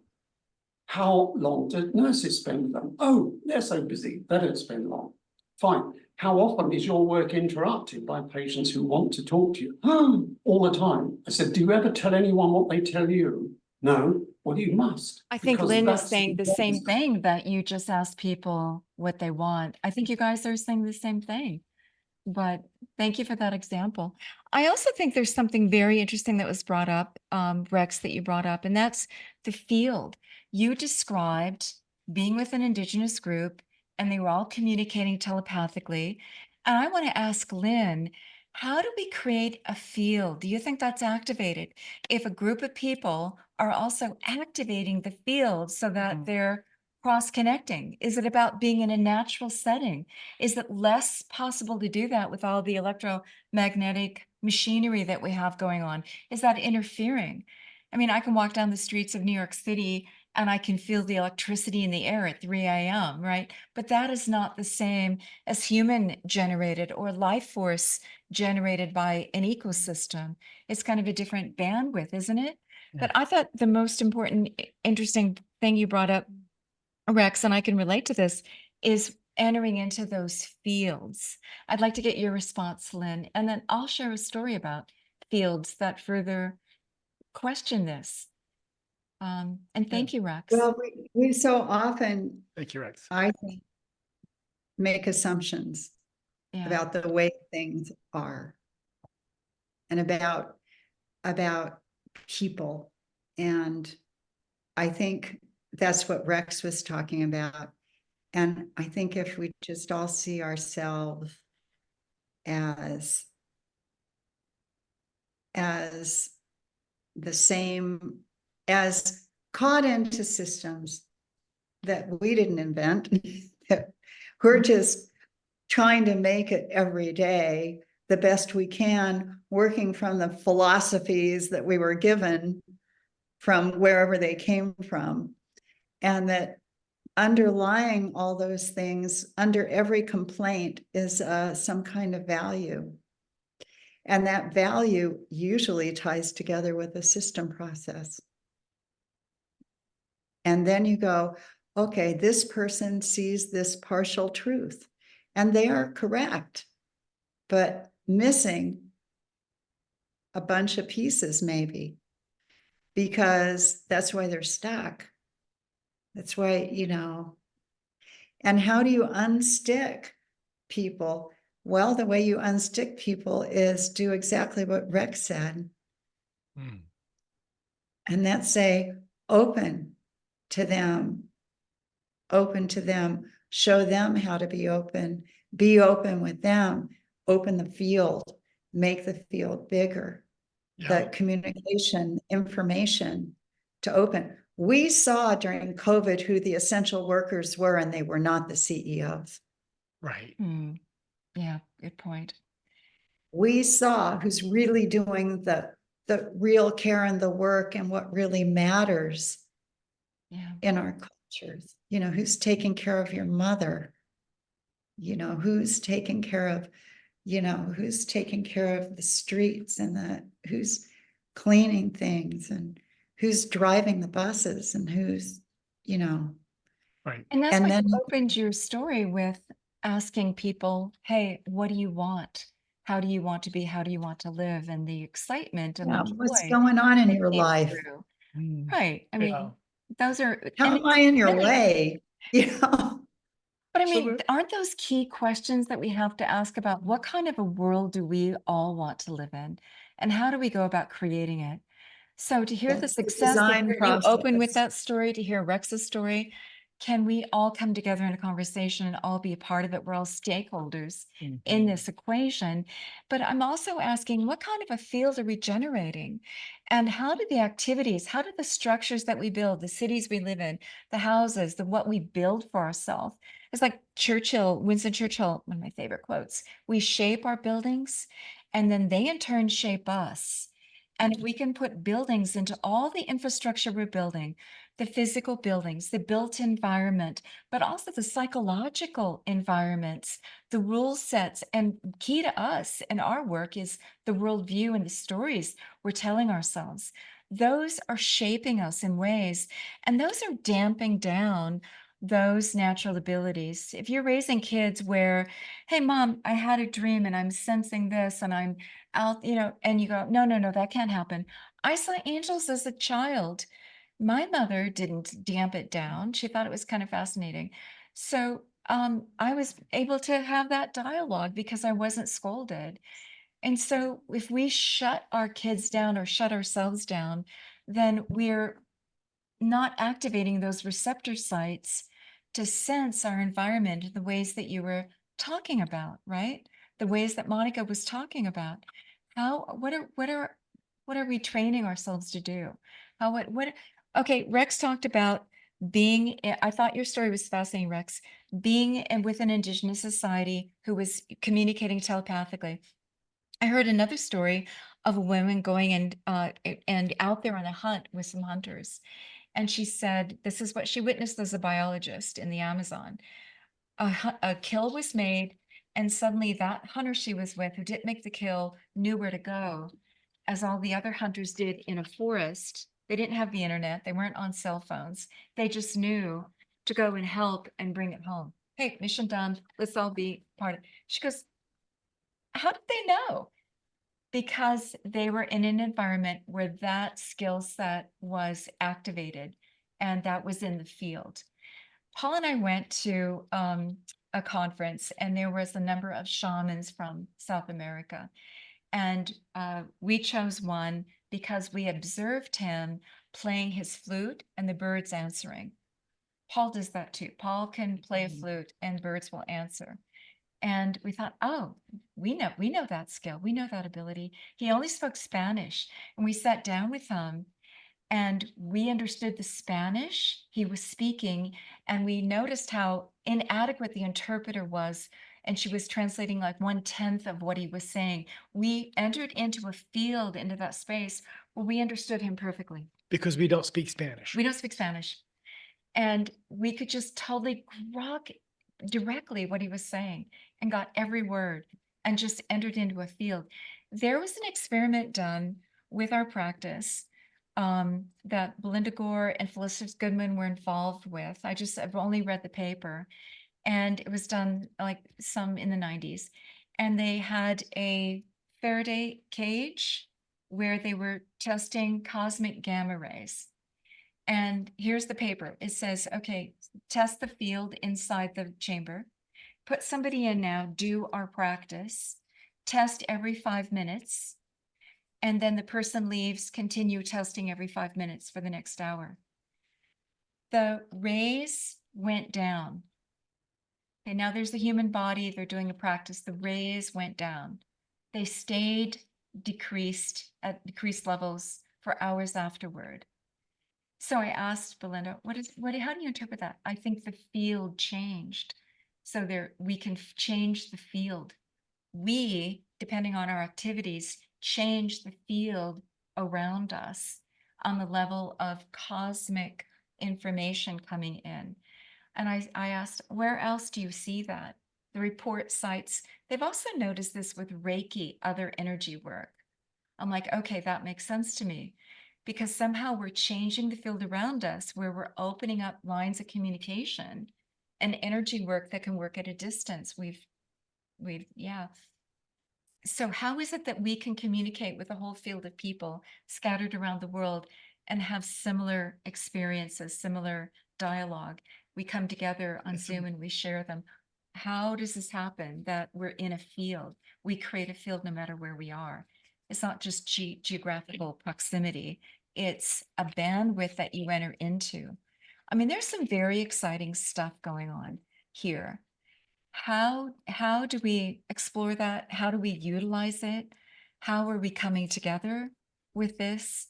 How are we going to be change makers and connect up and add something valuable to the world and its noosphere, as Monica is exploring, or its psychosphere, its energy field? How systems works on this? Nature is already working on this. I was arguing with a bunch of scientists exploring this, going, hey, it's part of nature. This is nature, and we can jump in and operate on these bandwidths to our betterment, right? So this is exciting stuff. We see glimpses of it. But how do we ask science to support this and start utilizing it so that we can all come together and run light I years? think we don't have to worry about any of that stuff. Mm. I think it's already happening. Yeah. Yeah. I don't think, okay. Do I have to market this book? I'm going, market? What's that? I'm going, market. If people like the book, they're going to tell other people about it and they're going to read it. It's a network effect. Mhm. It's not, it's part of if it's picked up by the cosmic consciousness, if it addresses, okay. Look at cosmic consciousness as all human beings organizing each together, Ah, all organizing, going like those birds, right.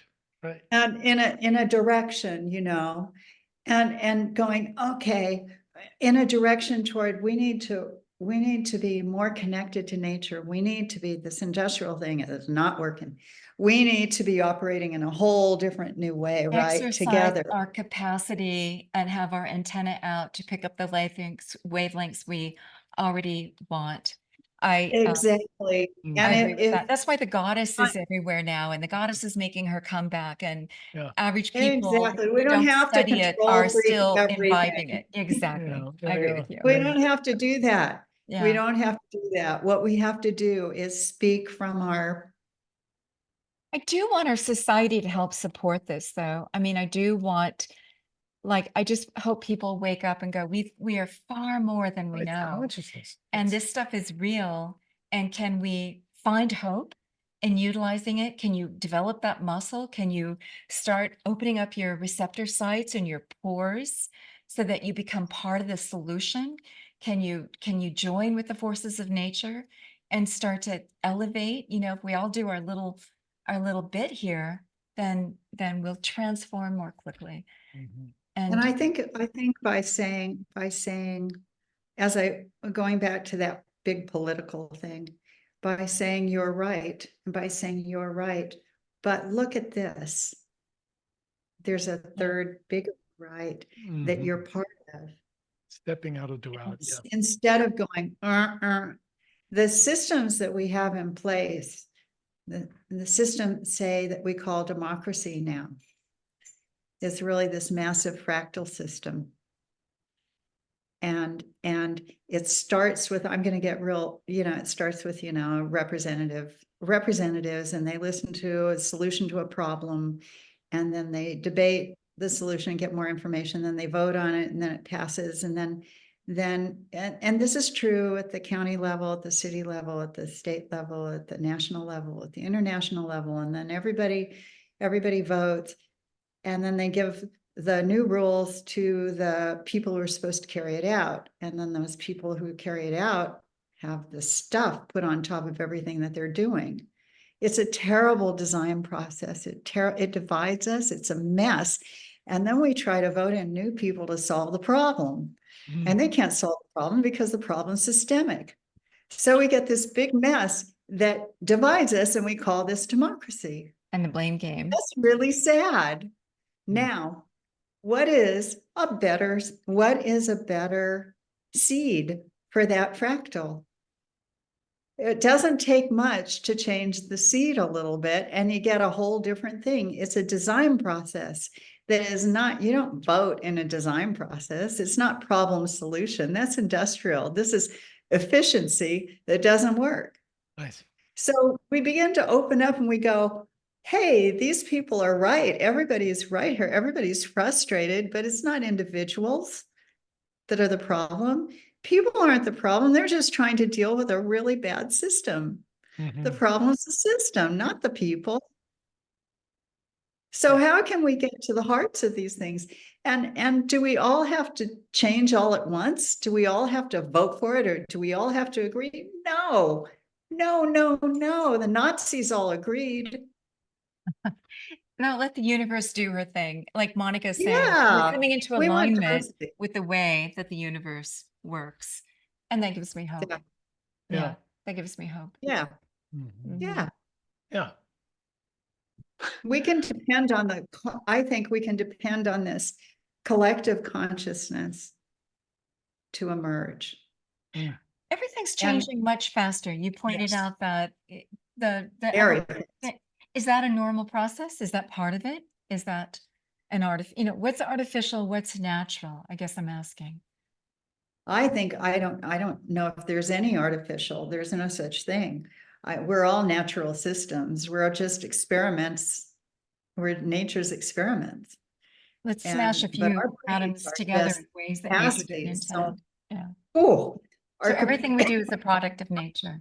So nature runs herself into these problems to find solutions. Or I guess I go back to cymatics, which is those beautiful patterns where you've got a pattern and then chaos ensues until the next pattern settles in.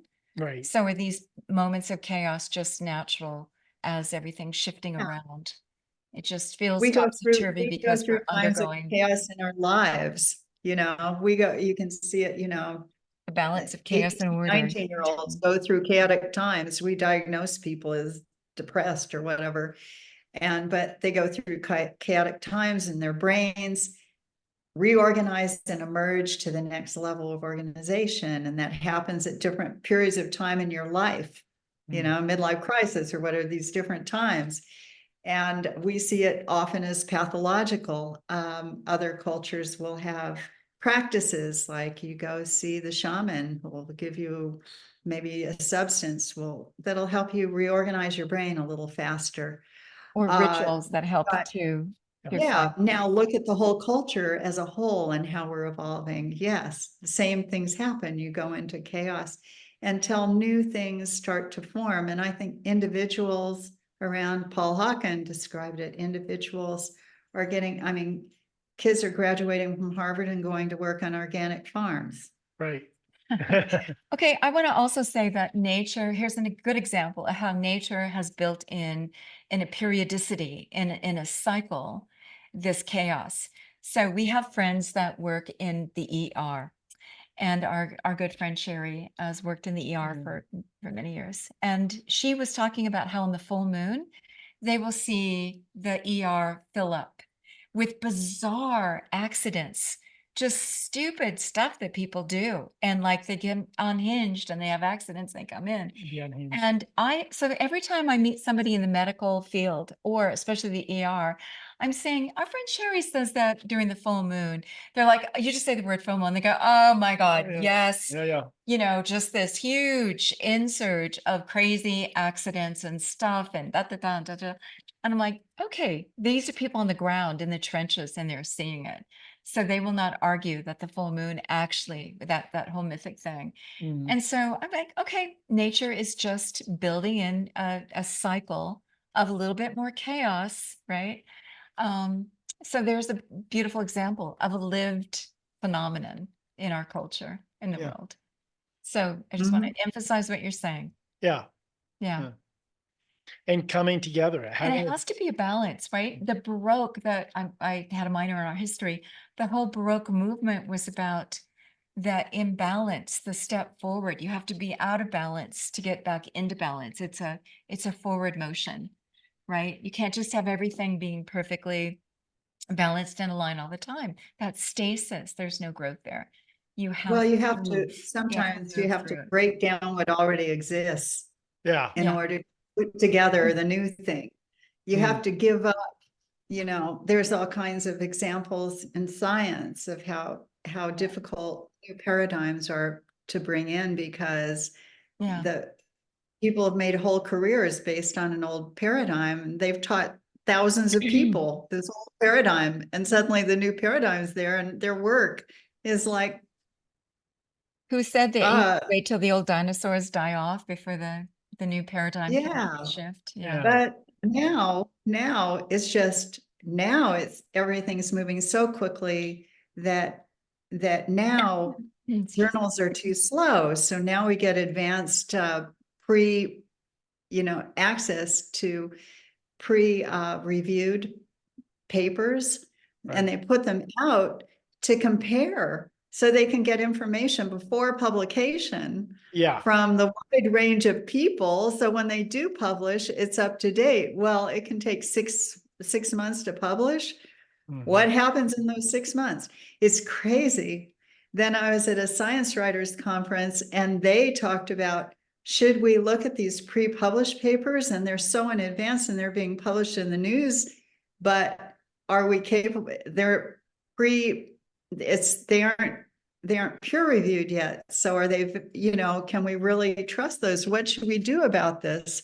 It's information traveling so quickly and moving so fast, and our knowledge growing so quickly and fast in everything. And then the vocabulary within it all changing so quickly and fast. Because our and how it's concepts are framed. changing. We haven't even talked about AI. So, I mean, we have all the data coming back from the space telescopes. We haven't even been able to process any of that. So do you see that there's some hope that AI can be employed for good? Of So, course. example, the more that we learn about systems theory, the more we learn about the workings of nature, the more data we have. Do you think that'll correct our course? Because it seems AI, while we talk about this, is just reflecting our Definitely. flaws in our thinking. Yeah. But if we actually put good data in it, is it going to be helpful and more useful? Okay, there's two ways I want to approach this. One is Thank the you. good news about machine learning or AI was, here's an example of amazing stuff. And in the chemistry world, there are databases of millions of different databases of millions of chemicals, right? Ah, Now, I'm going to, they're using machine learning or AI to Mhm. comb through these databases and put together different reactions. okay. So and they're able to do it because of the geometry, comparing the geometry of the Molecule. molecules Mhm. of the different atoms and the molecules that work together. Anyway, so a chemist used to have to say, okay, I'm going to pick of all the millions of chemicals, what I'm going to try to test in the lab. They test it in the lab and then try something else. It's a very slow process. And laborious. Now, Mhm. now machine learning can do, or AI can do all that testing, and these Mhm. amazing, surprising chemistry things are coming up that are, you mean I don't have to use that expensive, dangerous, rare thing? I can use this incredibly Cheap and accessible, abundant. cheap, Material. abundant, wonderful, safe thing instead, without having to test thousands of things or millions of things. And so that's an amazing thing that's coming out of it. Now, what is happening with AI is, or what's happening in generally with technology, is everybody's very good at creating algorithms for marketing, but it hasn't really paid off to create algorithms for ethics or morals. I Now, haven't even put that two together yet. Wow. is it there are a couple of attorneys in the world and some other people working on that very thing. Now look, this is where system science can really, really help. Okay. You can define what a healthy system is, what a successful system is in nature, how it works. Then you can say, I can say, and it's more complex than this, it's not so simple. I can say, my actions, if they contribute to the health of a system, then they're moral, ethical. If they take away from the health of others, Oh gosh. and that's absolutely measurable. Wow. Wow. And in fact, we're measuring it all the time. Wow. But now we can actually measure, we can actually say that my actions are contributing to the health of others, or it's taking away from the health of others. And there goes Health of warfare. Yeah. others. So I can go economically. We separate economics now, donut economics and other forms of economics are saying, hey, and lots of people are saying, we're not measuring things properly. We're not measuring the true cost of fast fashion that ends up in landfills, or the cost of Exactly. throwing beef all over the Amazon, or the cost of XYZ, right? The real cost. The effect of things on families. We're not measuring the real measurements that we need. Are our families healthy? Yeah. I mean, come on, what do we really need to measure? Those are ethical. How can we be charging? How can credit card companies be charging 28%? Wow. Yeah. That's so unethical. How can we call it legal? How can we call it ethical? Mhm. We've separated the economic from real life, practical, down to earth family. Or in It's the allowed environment. this whole separate system, isolated from itself, politically and economically, and it deeply affects all of it. I saw a poll where the majority of Americans were saying that companies that are harming the environment should be held accountable and made to pay for the damage that they're doing. And look what they're doing for the manufacturers of OxyContin or whatever, right? We're now holding those perpetrators once in a while. accountable. And that's about the only way to stop some of this in advance, is saying there are going to be consequences. And a corporation should not have the same privileges as human beings. And coming back There's to, there's go ahead. really interesting work out there, and I can't remember his name, and it's a few years since I've read about it and seen it. I think I was reading about it during COVID, where there are people, and somebody here on Maui was working on it, people talking about a different way of instead of having taxation, Mhm. that we actually own. Okay, the land is in public trust because you can own it for a short period of time, completely strip it and leave it, and we're stuck with what's left. Yeah, So if you consider the land and the air and the airwaves in a public Public trust, trust, as our indigenous ancestors did. exactly, then you Mhm. say, in order to use the land or the airways or something, You're you pay leasing a lease Mhm. to the public trust. And there's And so if you are parameters on how you Facebook, can use it. yeah. Yeah. if you are Facebook and you're generating data and you're using the airways, the internet, which was developed by our tax money, Sure. Right. Yeah. Right. then you have to pay a lease to use it. If you're using it every day like us, like everyday people developing everyday things, it would be a minor expense. Right. If you're Facebook, you would be amortizing it paying out. a major expense. And it would not be paid as tax money is paid now into governmental. It would be paid to individual. It would be going into a massive trust, Collective. collecting it, and then dividing it among the citizens of the United States, Right, I see. Mhm. who instead of going through government, then everybody has a working say. income. Play, A yeah, say. You no longer have the welfare state. right. And also Imagine then something like collectively you that. can decide and vote how to use it. Hey, let's build an infrastructure that actually works for the You Whatever. use part of it for environment and the infrastructure and population you and part- supports this and all of that. Oh, I like that. Mm. I Yeah, like so So we're rethinking it's- everything. Isn't that exciting? It's an exciting data. yes, it's very exciting and it's very workable. And it doesn't, and these public trusts actually are in existence already legally. Wow. I mean, it was done in Alaska for yes, the, yeah. resources of Although the, they of had the a little state. caveat on it that said the state could take the money at any time to use it. But Yeah. these things are completely usable and workable. It's Yeah. not out of our conceptual, And it gets you back to know. relationships. What is our relationship to one another, to the land, to the planet, to the Right. air that we breathe, to the water? And If you use the land in a way that it can be, that it's nurtured, then you don't pay as much lease. If Mm. you're stripping it, you're gonna pay. well, why should we a allow big- anybody? Why should that Well- trust allow this just to be stripped? Hey, let's take down a mountain and extract the coal. Hey, let's take down, there's gold in this hill. Let's poison the waters to extract it, right? How is that for the Right. good? Right. Well, it makes, so what we start to see is this consciously designed systems Yeah.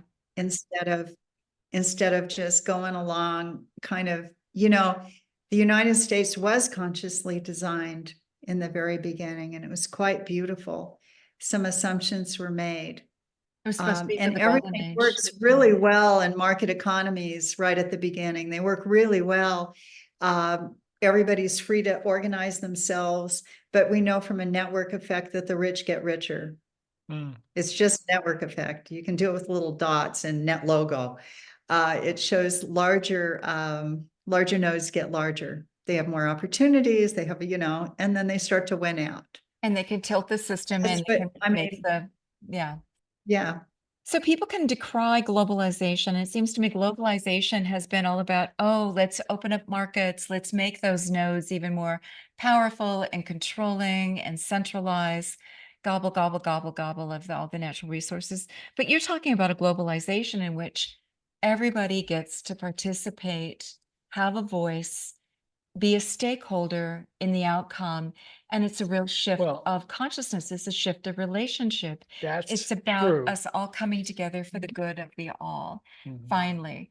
And so now it seems like And I also take Eh, hope eh. from saying everything that this planet has gone through, everything humanity had to go through, if we can come together to that kind of a vision and we can resort all of our systems to all agree for the benefit of all, if the voices of all us citizens, not consumers, but citizens and participants can have equal say for justice and equitable distribution of resources, then that's the power that we can all exert. And then these other structures will get replaced with something that benefits us going forward, right? Yeah, So but that's Right. The that's the structures focus. themselves will, we now see, when we start to see that networks, their function is distribution.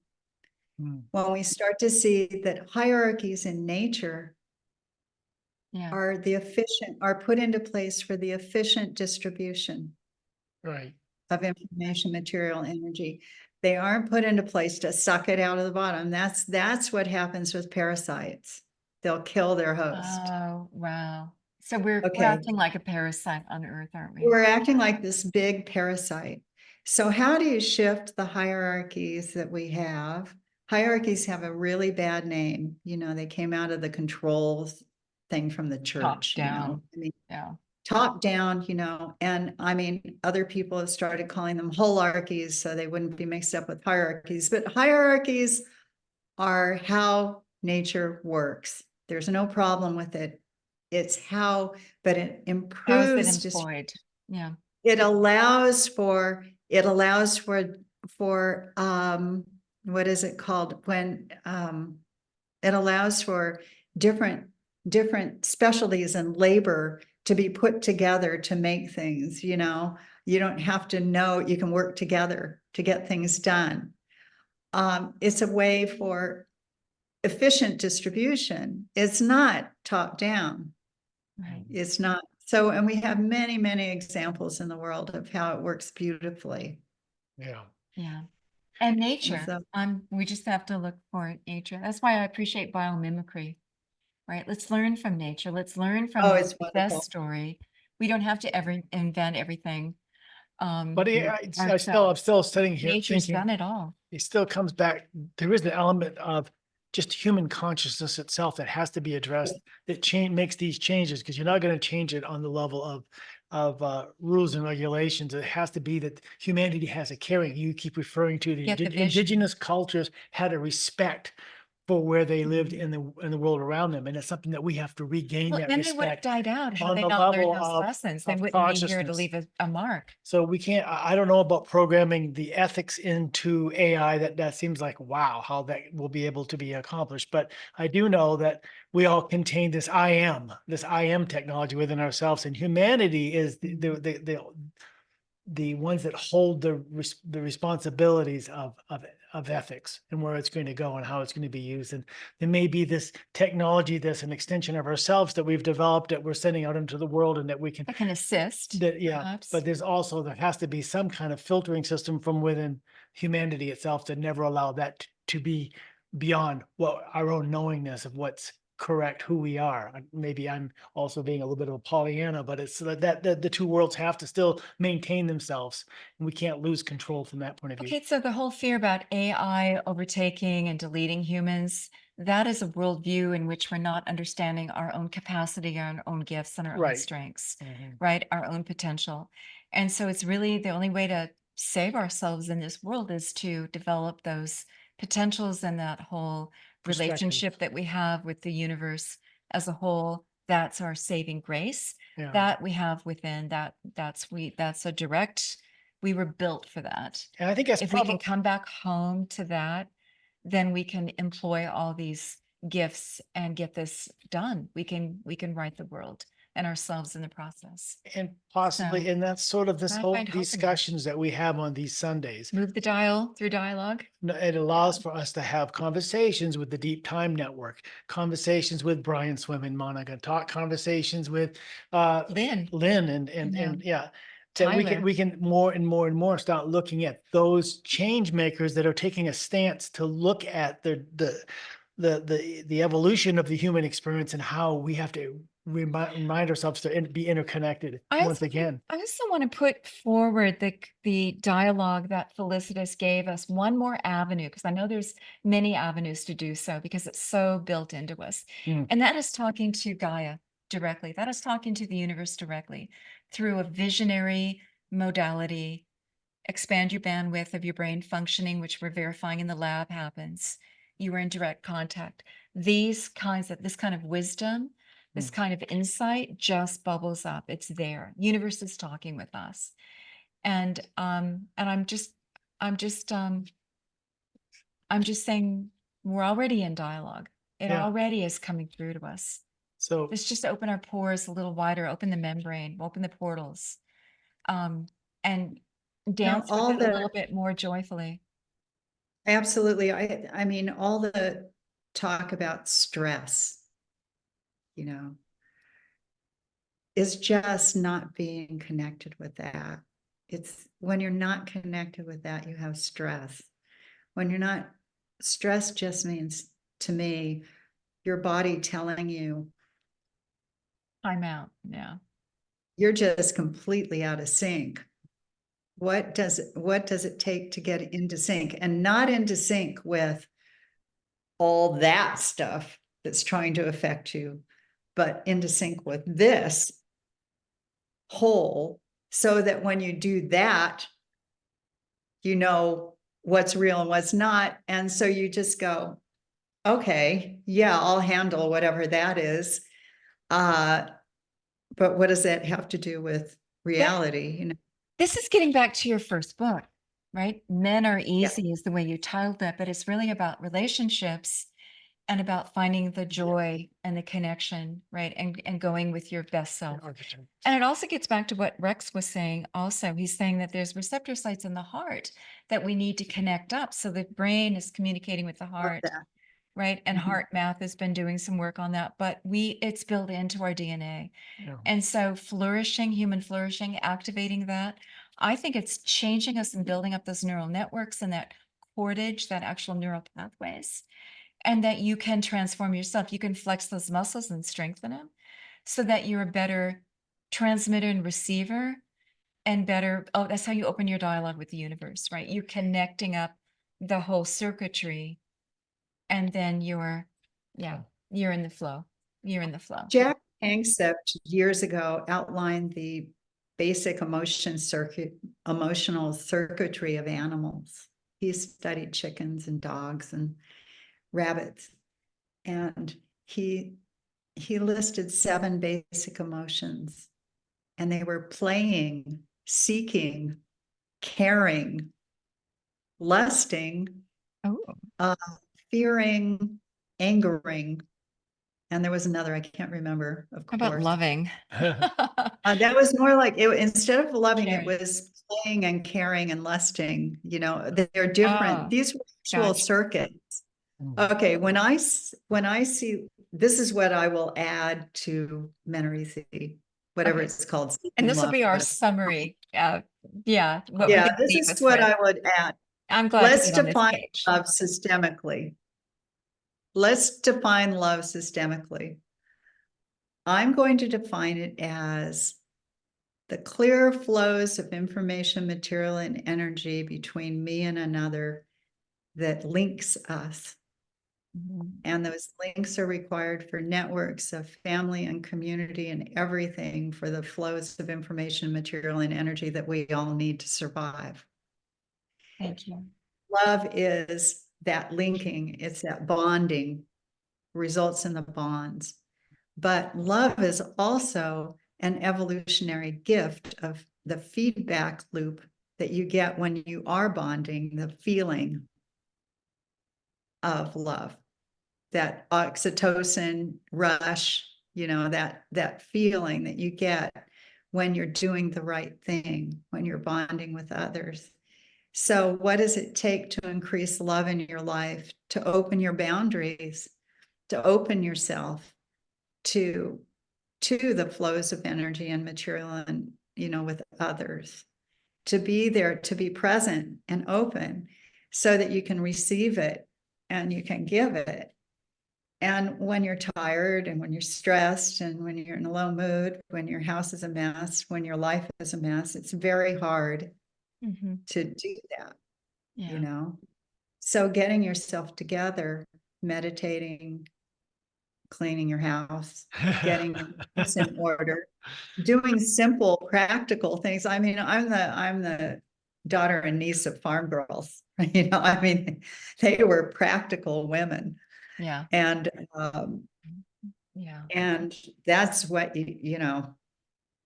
Get your mind together, do the laundry, Yeah. get the refrigerator cleaned out. It sounds so stupid and mundane, but for your consciousness, it's huge. There you go. Because you're allowing the free flow of energy Yeah. and Yeah, through good your and home, you're organizing your system. house It's an and your extension. space and yeah. And then you're, you know, making time with your family and actually talking with each other and actually making space with all the demands. This culture is so complex and so demanding of families. Yeah. I mean, everybody thinks, oh, work is so important. Working outside of the home for somebody else, making somebody else's money to profit from while your house is falling apart and you're struggling. Yeah. It's obscene. Yeah. It's obscene. That's what I saw. The coaching, the whole coaching thing when I was doing that was really interesting because it was really about consciously designing your life so that you were more conscious, so you could be more conscious, so you could be more loving, so you could be more expansive and do more of the right things. And then your life opens up at And work nature and designed us to see because that. Yeah. yes, as It Paul gave us said, the it's means all to do about consciousness. It's all about consciousness. And that means the consciousness of everything, including your stuff. Yeah. Yeah. And In an anime universe like Marie Kondo. Yeah, that stuff has a spirit too. All right, kids. yeah, So, okay, but here's the final thought here is that Final. our ancient people who had just rocks and stones and bones and plants, and they lived a very happy life because they had that same system in place. We are living in this environment where we have everything in so much abundance and so much built environment. Isn't it? And it's harder for us to get that together. Isn't that a bit ironic? So how do we Oh. create, but we've got everything at our fingertips Mm. to create that environment to support that system of clear flow of all of those attributes of Yeah. caring and compassion and the whole gamut. We have it all together. So what is stopping us? That's a discussion for next time. Because we can ponder that Hold forever. that thought. We can ponder that one forever.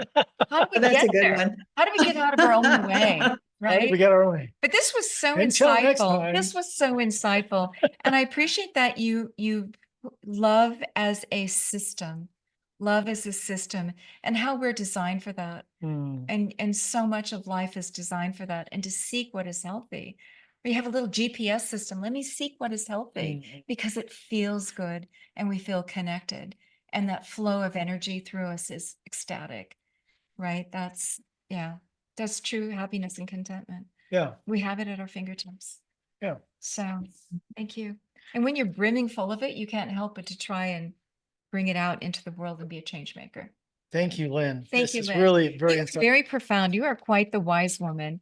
And I appreciate the heart with which you put into your work. It's not just Into the- science. No. It's right. psychology. It's It- medicine. It's the ultimate science. Thank you. It's the interconnectedness It's of all women's things. That's wisdom that she's putting to that it. too. Yeah. All right. Thank you. Thank you. Well, thank you.